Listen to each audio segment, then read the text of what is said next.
Bener gak sih di surga itu ada pesta seks dan minuman keras? Assalamualaikum ikhwah, aku Guinevere dari Surga Firdaus. Di channel ini kita akan ngobrolin tentang Islam. Selamat menikmati ya, bismillah. Assalamualaikum ikhwah, namaku Abdullah, tapi biasanya dipanggil Oni-chan. Oke ikhwah, hari ini kita mulai dengan yang manis-manis dulu deh. Aku masih penasaran sama Guinevere, cewek cantik yang katanya dari surga Firdaus yang barusan muncul. Tapi apa kalian setuju kalau bidadari surga cuma selevel itu cantiknya? Atau mungkin saja kecantikan si Guinevere sedang di-nerf di sini? Woi, setuju. Waktu dia bilang dari surga, gue langsung mikir, ya masa iya ini udah versi final? Jangan-jangan dia itu cuma pembantunya bidadari, bukan bidadari utamanya. Hei, jangan macam tu bro. Jangan pandang rendah pada perempuan. Mungkin dalam dunia ni mereka diberi tabir kecantikan supaya tak jadi fitnah. Saya yakin sangat Guinevere memang mempesonakan. Iya bener tuh. Gue juga yakin aslinya lebih glowing dari cahaya ring light. Lagian, ketakwaan yang bikin orang bener-bener cantik. Ana ingin ingatkan antum semua, kecantikan dunia hanyalah bayangan dari kenikmatan surga, dan perempuan solehah, jika dia penghuni surga, maka lebih indah dari bidadari.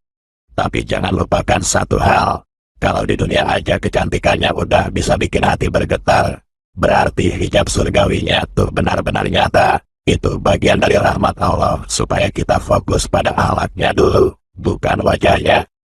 Aku dulu dari zaman Musa, dan aku ingat kaum kami juga terpesona oleh kemewahan luar.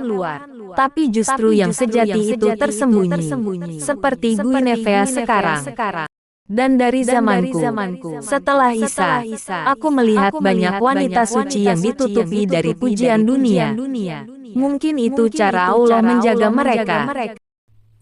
Tapi serius loh ya, kayaknya kalau Guinevere kembali ke surga bentuknya bisa langsung berubah 180 derajat. Aku jadi penasaran, apa jangan-jangan yang barusan nyapa kita tadi itu udah versi downgrade-nya dari Firdaus? Versi downgrade, wah kakak, gue dukung. Jangan-jangan wajah aslinya bikin seluruh cowok di dunia ini auto tobat. Tapi ya, gue tetap curiga, dia itu selevel pembantu bidadari. Saya mempunyai jenis darah AB, jadi saya boleh berfikir secara rasional dan emosi. Jadi pada pendapat saya, Guinevere adalah gambaran wanita syurga yang tertutup auranya supaya kita boleh belajar melihat dari hati. Sebagai cowok bergolongan darah O, gue emang suka jujur. Tapi setuju, jangan nilai dari casingnya aja.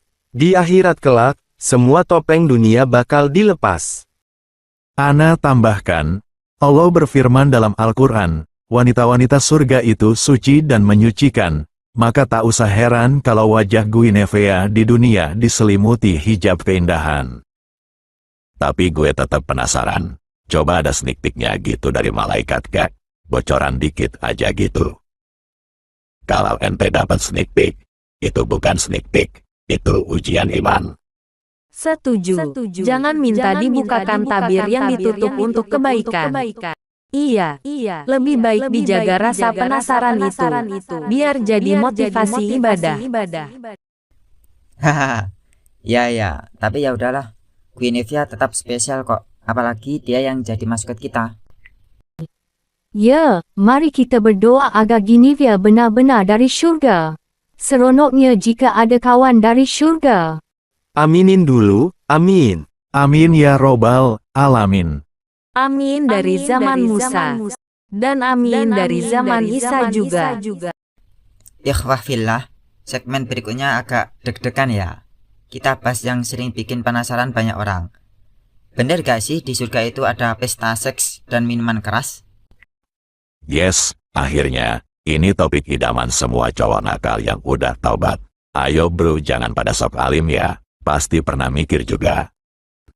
Astagfirullah, tapi baiklah, karena ini podcast ilmiah jenaka, Ana akan jelaskan, Allah berfirman dalam Quran Surah Al-Waqiah ayat 18-19 tentang gelas-gelas berisi khamar di surga yang tidak memabukkan dan tidak membuat sakit kepala. Ana tambahkan, dalam tafsir Al-Qurtubi, disebut bahwa khamar surga itu berwarna putih, jernih seperti perak yang mengalir, tapi tidak menimbulkan efek buruk. Pesta itu ada, tapi suci, tidak seperti pesta di dunia. Tapi kalau nggak bikin mabuk, terus kenikmatannya apaan dong? Gue dulu suka khamar karena sensasi ngefly-nya. Oh bro, please, jangan bandingkan syurga dengan bar tepi jalan. Nikmat di syurga itu sempurna, bukan versi rosak seperti dunia. Betul, dan tentang pesta seks, menurut gue, bukan kayak pesta liar dunia. Tapi kenikmatan halal yang Allah siapkan buat hambanya yang taat. Dalam kitab Yahudi kuno, kenikmatan surgawi memang digambarkan dengan simbol perjamuan. Tapi itu bukan hedonisme, melainkan simbol kebahagiaan sempurna dan pemuliaan ruhani. Dan di Injil, pesta pernikahan surgawi juga disebut. Tapi jangan bayangkan seperti film dewasa. Itu bentuk cinta ilahiyah yang suci dan abadi.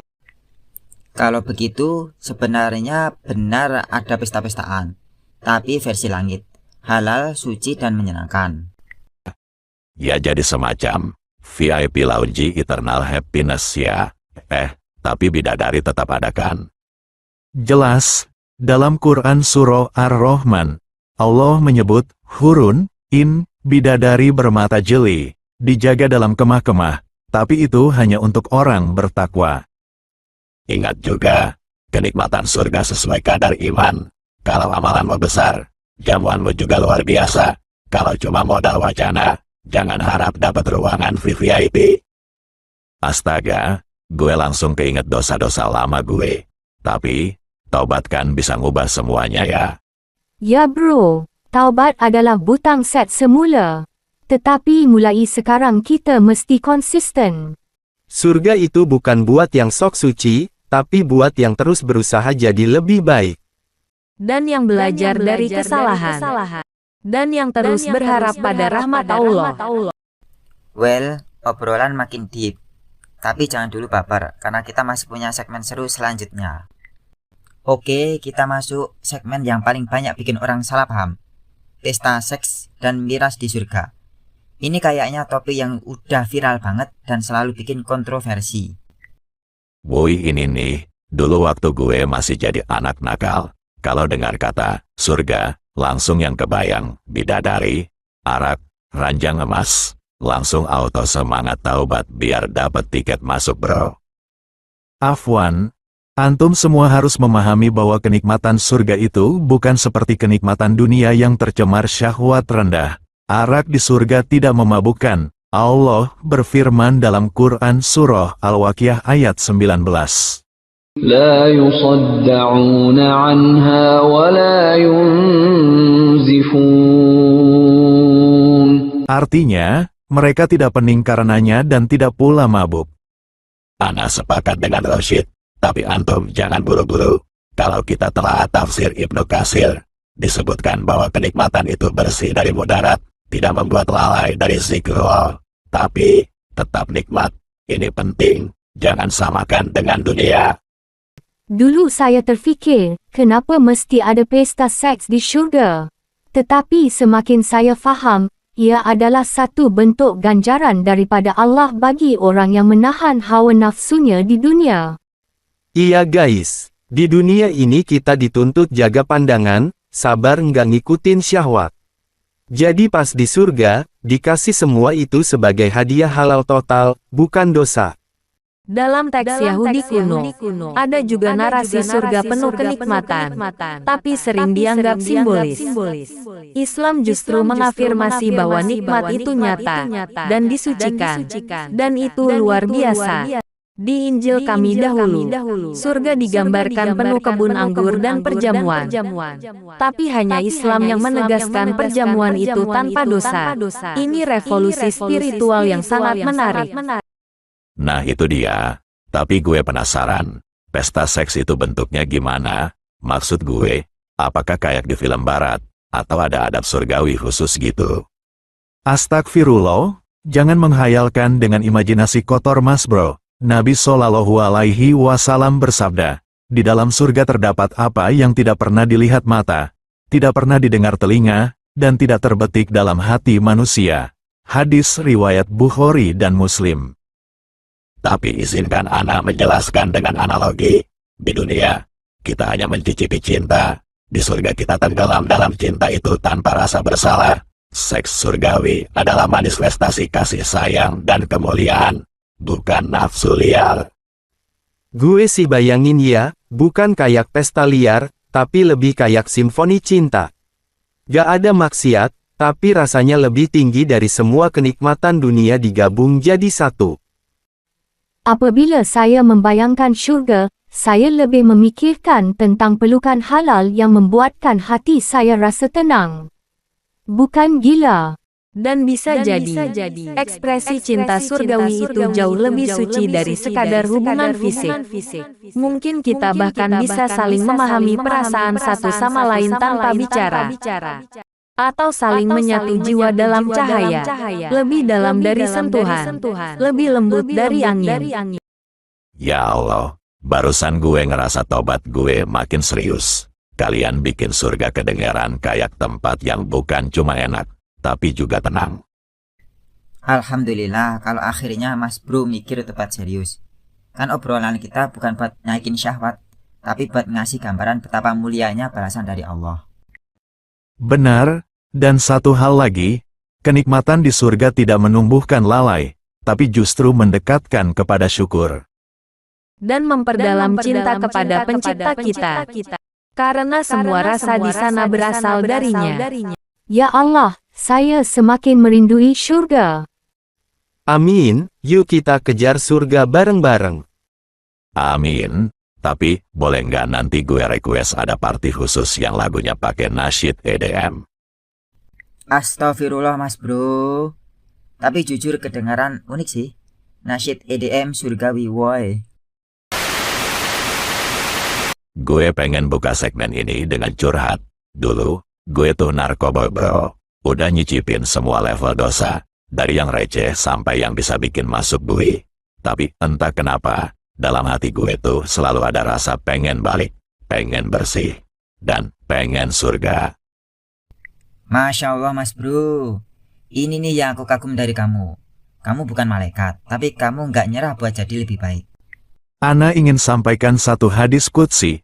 Allah berfirman, wahai anak Adam, jika engkau datang kepadaku dengan dosa sepenuh bumi, kemudian engkau bertemu denganku tanpa menyekutukanku, maka aku akan datang kepadamu dengan ampunan sepenuh bumi pula. Hadis riwayat Tirmidzi. Maka, jangan pernah merasa terlalu kotor untuk kembali kepada Allah. Betul, tapi tobat itu bukan sekadar menyesal, harus diikuti hijrah total, termasuk memutus lingkaran maksiat dan menggantinya dengan lingkaran zikir. Gue juga punya teman dulu, satu geng narkoba. Sekarang dia udah jadi ustadz. Kadang orang yang paling kotor, kalau bertaubat, jadi yang paling bersinar. Kayak berlian yang diselamatin dari lumpur. Saya terharu. Kita cepat menilai, sedangkan Allah boleh meninggikan sesiapa. Taubat bukan untuk yang suci, tetapi untuk yang tahu dia kotor. Aku pernah dengar dari arwah seorang alim, bahwa penyesalan sejati bisa menghapus jejak kelam di lauh mahfuz. Karena Allah maha menghapus dan maha mengubah takdir. Dan terkadang, dosa besar menjadi jalan bagi seseorang untuk mencintai Allah lebih dalam, karena dia pernah merasakan jauhnya. Jujur ya, gue tuh dulu pernah pakai sabu sambil nangis. Gak tahu kenapa, kayak ada bagian dari jiwa gue yang gak ikhlas ngelakuin itu, tapi gak punya cara buat lepas. Itulah fitrah manusia. Hati yang masih hidup akan selalu gelisah saat jauh dari Allah. Dan itu tanda rahmat. Dalam Al-Quran disebutkan, sesungguhnya orang-orang yang bertakwa bila mereka ditimpa was-was dari syaitan, mereka ingat kepada Allah, maka ketika itu mereka melihat kesalahan-kesalahannya. Quran Surah Al-A'raf ayat 201. Dan semangat untuk memperbaiki diri itu harus terus disiram. Tobat itu bukan event, tapi proses seumur hidup. Jika Anda memerlukan teman berjalan bro, saya sedia menemani Anda. Kita boleh saling mengingatkan, supaya langkah Anda lebih ringan. Jangan lupa ikut halakoh. Duduk bareng orang-orang solih itu bikin hati adem dan ngurangin potensi relaps. Hahaha, sekarang gue ketemu orang-orang surgawi kayak kalian. Malah jadi semangat hijrah beneran. Gue tuh pengen juga punya istana di surga, dan punya bidadari, dan mungkin punya kolam susu rasa kopi susu. Boleh banget. Bahkan lebih dari itu. Surga itu seluas langit dan bumi mas bro. Semua keinginanmu bisa dikabulkan. Asal kamu serius bertobat dan jaga takwa. Jangan takut pada masa lalumu, tapi takutlah jika engkau mati tanpa tobat. Dan jangan lupakan harapan, karena harapan adalah cahaya yang Allah tanamkan dalam hati orang-orang yang disayangnya. Oke deh, bismillah. Mulai hari ini gue deklarasi tobat total. Gak ada lagi sabu, gak ada lagi dunia malam. Target gue sekarang, surga. Masya Allah. Kita dukung mas bro. Yuk bantu doain. Ya Allah, bimbinglah sahabat kami ini menuju jalan cahayamu. Amin. Amin. Amin. Amin ya robbal alamin. Amin. Dan semoga Allah tetapkan kita semua dalam keistiqomahan. Dan jangan lupa ya, kalau gue udah masuk surga duluan, gue bakal minta Allah bikinin taman kecil buat reunian kita sambil ngopi susu. Hahaha, siap. Janji ya. Tapi kalau aku yang masuk duluan, ku request kamu dapat bidadari muka mirip Guinevere. Wah, itu namanya tobat full bonus. Wah kakak. Oke ikhwah.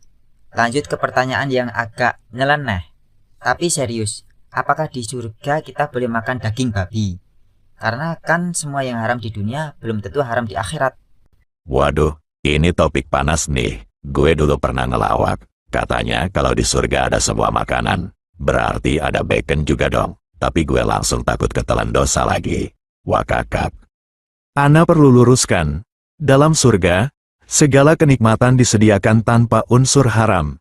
Tapi ingat, haram di dunia itu karena ada mudarat, di akhirat, semua yang merugikan akan dihilangkan. Namun, bukan berarti Allah akan sediakan sesuatu yang menjijikkan atau tak layak. Ana tambahkan, Imam Al-Qurtubi menjelaskan bahwa yang diharamkan di dunia karena najis atau membahayakan tidak akan ada bentuknya di surga. Karena surga adalah tempat kesucian mutlak, maka daging babi, meskipun bisa jadi diubah zatnya di sana, namun secara konsep tidak mungkin muncul dalam bentuk yang mengingatkan pada kenajisan dunia. Kami di masa Bani Israel tahu benar soal babi, karena dulu banyak orang yang melanggar perintah Allah lalu diubah jadi kera dan babi. Daging babi itu bukan cuma najis, tapi simbol pelanggaran keras. Dan di masa Romawi pun, babi dipakai dalam ritual penyimpangan. Jadi menurutku, tidak pantas bagi penghuni surga untuk menginginkannya, apalagi menyantapnya. Saya fikir begini, jika Anda berada di syurga dan masih mahu makan daging babi, bermakna hati Anda masih terikat dengan perkara yang najis. Sebenarnya, di syurga, tahap rasa Anda sepatutnya telah dinaik taraf, seperti mahu minum arak tetapi tidak memabukkan. Nah iya, babi itu haram bukan cuma karena zatnya, tapi karena cara hidupnya. Jorok, makan kotoran, dan pembawa banyak penyakit. Di surga, semua makanan bersih dan sehat. Jadi kalau ada rasa, seperti babi yang halal, pasti udah disucikan total. Wah, jadi mungkin rasa baconnya ada, tapi bahan dasarnya bukan babi ya. Bisa jadi kayak babi halal, tapi made in surga. Haha. Wallahu a'lam, tapi yang pasti, penghuni surga tidak akan merindukan hal-hal yang menjijikkan atau berdosa. Allah akan isi hati mereka dengan selera baru yang lebih murni dan suci. Dan satu hal penting, tidak ada dosa di surga, maka tidak ada sesuatu yang mengingatkan pada pelanggaran syariat, baik makanan maupun perbuatan. Jadi, kalau ada yang nyari bacon di surga, mungkin dia belum layak masuk ke sana. Atau belum paham makna hakiki dari kenikmatan surga yang Allah sediakan. Jadi kesimpulannya daging babi di surga gak ada. Tapi rasa dan kenikmatan yang setara bisa jadi ada. Hanya dalam bentuk yang disucikan. Halal, tanpa najis, tanpa dosa. Ya, selamat tinggal bacon. Tapi kalau diganti daging unicorn bakar rasa truffle sih gue gak nolak. Sudah tentu, di syurga, kreativiti tidak terhad. Jika Anda mahu rasa soto Betawi yang dicampur dengan lasagna dan topping pelangi, mintalah kepada Allah. Dan mintalah dengan keyakinan, karena Allah berfirman, di dalam surga itu terdapat apa yang diinginkan oleh jiwa dan yang sedap dipandang mata. Quran Surah Az-Zukhruf ayat 71. Perbanyak amal, biar bisa nyicip semua makanan level surga itu. Jangan sampai kita bahas menu surga, tapi nggak masuk daftar tamu undangan. Ayo, buktikan rindu kita pada surga lewat amal, bukan lewat nafsu. Gas, bismillah gue makin semangat kejar surga. Walau tanpa bacon, asal dapat bidadari dan kopi susu. Hidup gue aman. Semangat mas bro. Yuk lanjut segmen selanjutnya, bidadari doppelganger. Oke, segmen kelima. Ini mungkin agak fiksi fantasi dikit, tapi ayo kita bahas dengan serius. Apakah mungkin Allah menciptakan bidadari surga yang wajahnya mirip banget sama cewek-cewek yang kita taksir di dunia, alias bidadari doppelganger? Woi, ini topik idaman anak-anak jomblo. Lo bayangin ya, pas masuk surga, tiba-tiba disambut cewek yang dulu nolak kita, tapi versi bidadari. Mantap. Ana akan menjawab dengan hati-hati. Di surga, Allah menjanjikan bahwa semua keinginan akan dipenuhi. Dalam hadis riwayat Muslim, Rasulullah Shallallahu Alaihi Wasallam bersabda, di dalamnya terdapat apa yang tidak pernah dilihat mata, tidak pernah didengar telinga, dan tidak pernah terlintas dalam hati manusia. Maka, jika seorang mukmin berharap wajah tertentu hadir pada pasangannya, bukan mustahil Allah wujudkan. Ibnul Qayyim pernah menafsirkan bahwa kenikmatan surga bersifat personal, maka sangat mungkin rupa bidadari menyesuaikan dengan selera seseorang, termasuk menyerupai wajah orang yang pernah ia cintai di dunia, selama itu tak bertentangan dengan hikmah Allah. Tapi tunggu sekejap, macam mana kalau betul-betul buat awak susah hati? Contohnya, awak dapat bidadari yang macam bekas awak. Lepas tu buat awak flashback menangis dan berguling-guling di syurga. Lah, di surga kan gak ada kesedihan. Jadi walau mirip, feel-nya udah beda. Full bahagia. Mungkin dulu pernah disakiti, tapi bidadari doppelganger itu cuma versi cinta murni, gak ada luka masa lalu. Dalam konteks Taurat dan ajaran kuno, surga adalah tempat pemurnian seluruh kenangan. Maka kemiripan fisik bukan masalah, selama itu tidak membawa dosa atau dendam. Justru itu bentuk penghargaan Allah atas cinta yang tak terbalas. Dan cinta yang ikhlas itu kekal nilainya. Bila seseorang mencintai dalam diam dengan sabar, bisa jadi itu Allah abadikan dalam bentuk keindahan surga yang personal. Berarti harapan gue buat punya bidadari mirip Lisa Blackpink belum tertutup dong.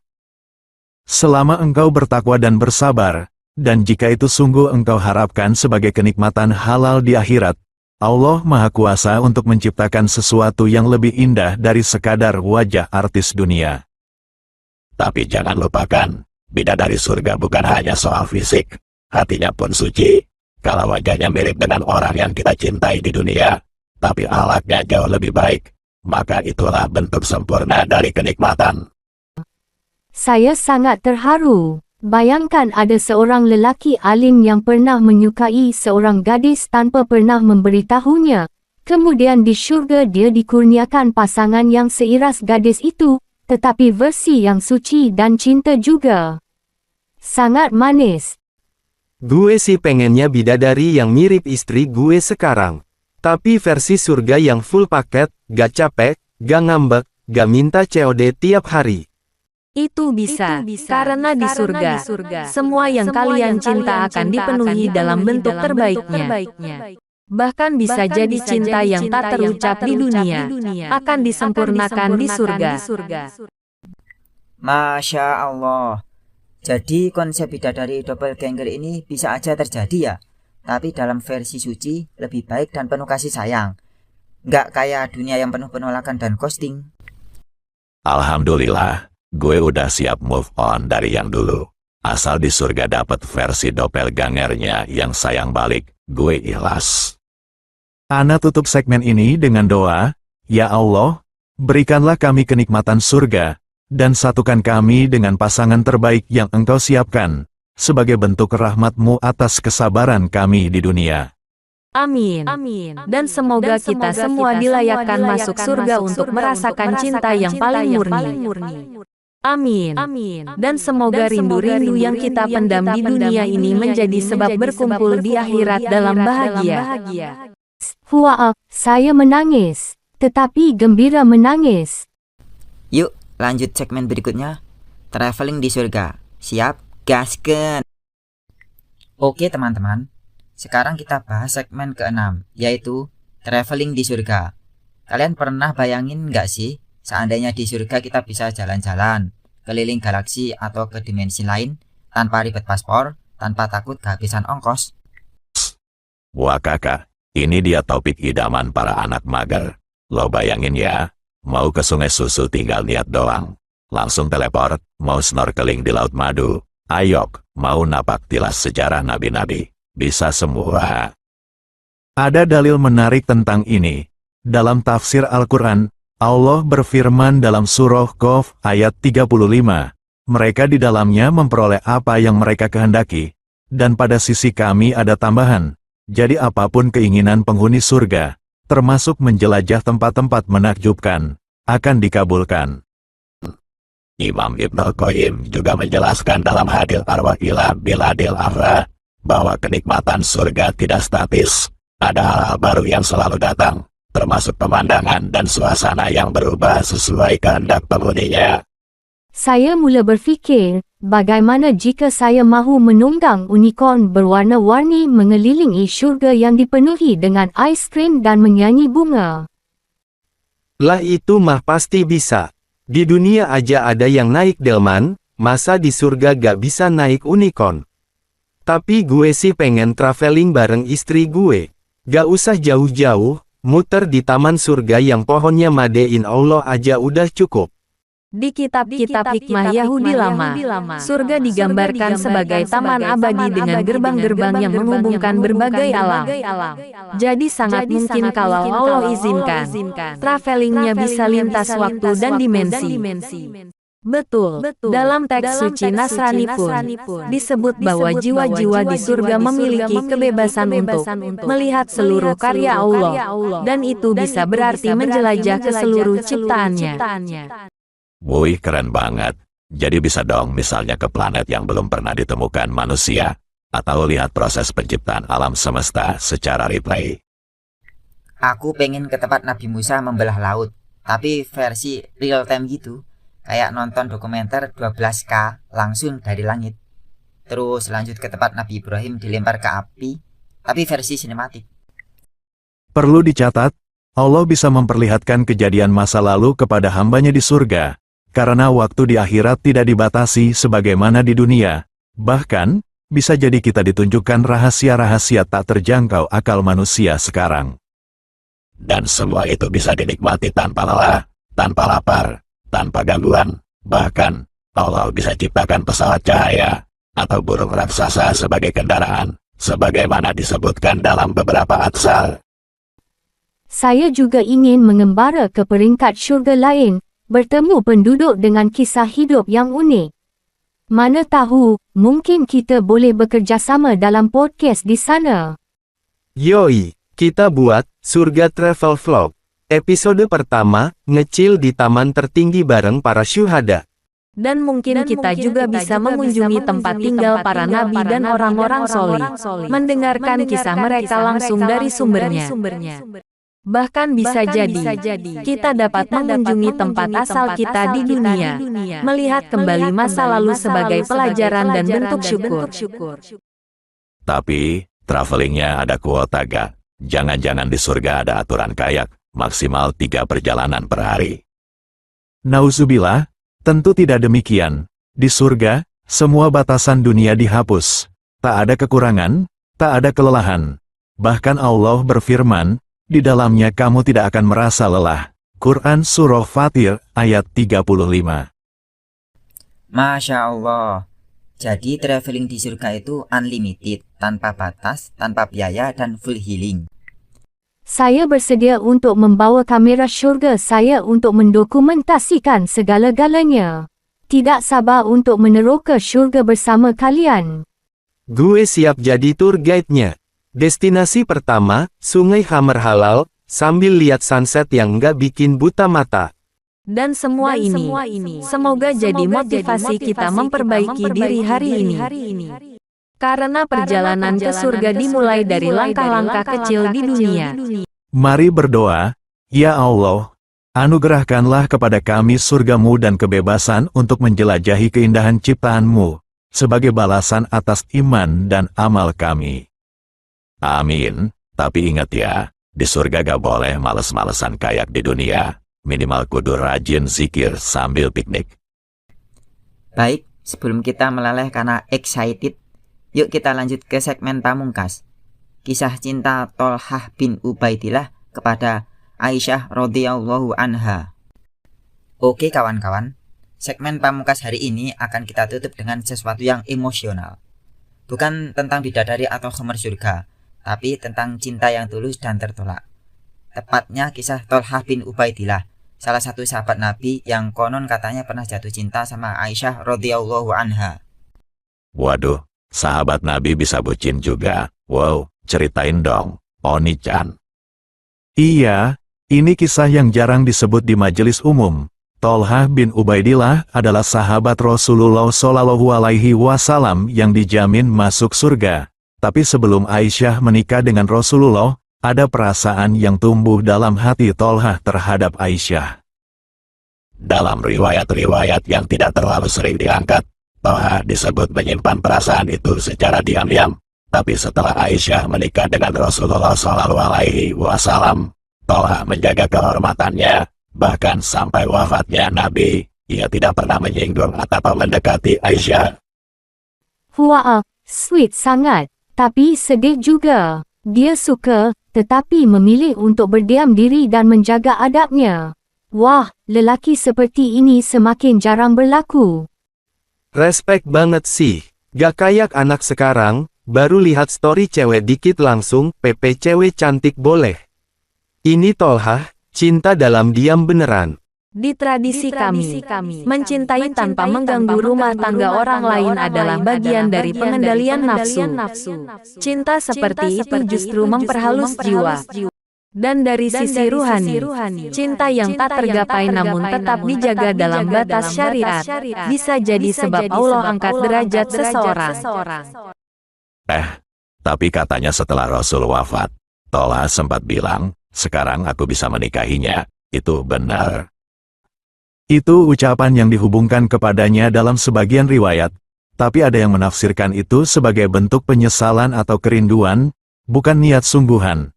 Bahkan Aisyah sendiri, setelah Rasulullah wafat, tidak menikah lagi seumur hidup. Benar, dalam surah Al-Ahzab ayat 53 Allah menetapkan bahwa istri-istri Nabi adalah Ummul Mukminin, ibu bagi kaum mukmin. Haram bagi siapapun menikahi mereka sesudah Nabi wafat. Jadi Tolhah tetap menjaga kehormatannya, meskipun hatinya pernah memendam cinta ya. Gila sih, itu level sabarnya udah epic. Saya semakin faham kenapa dia dijamin syurga. Cintanya bukan sahaja dalam, tetapi juga murni dan bermaruah. Ini pelajaran buat kita semua bro. Bukan semua cinta harus dimiliki. Ada cinta yang justru bikin kita lebih dekat ke surga. Bahkan dalam cinta yang tidak berbalas, jika disikapi dengan sabar dan takwa, bisa menjadi ladang pahala yang tak terputus. Cinta dunia, jika dikembalikan kepada Allah, bisa menjelma jadi cahaya yang menerangi jalan akhirat. Aduh, gue yang biasanya ngelawak, sekarang jadi melau. Gak ngangka segmen ini bisa nyentuh banget. Dan inilah keindahan kisah sahabat. Mereka manusia seperti kita. Namun mereka jadikan cinta sebagai jalan menuju ridho Allah, bukan sekadar pelampiasan nafsu.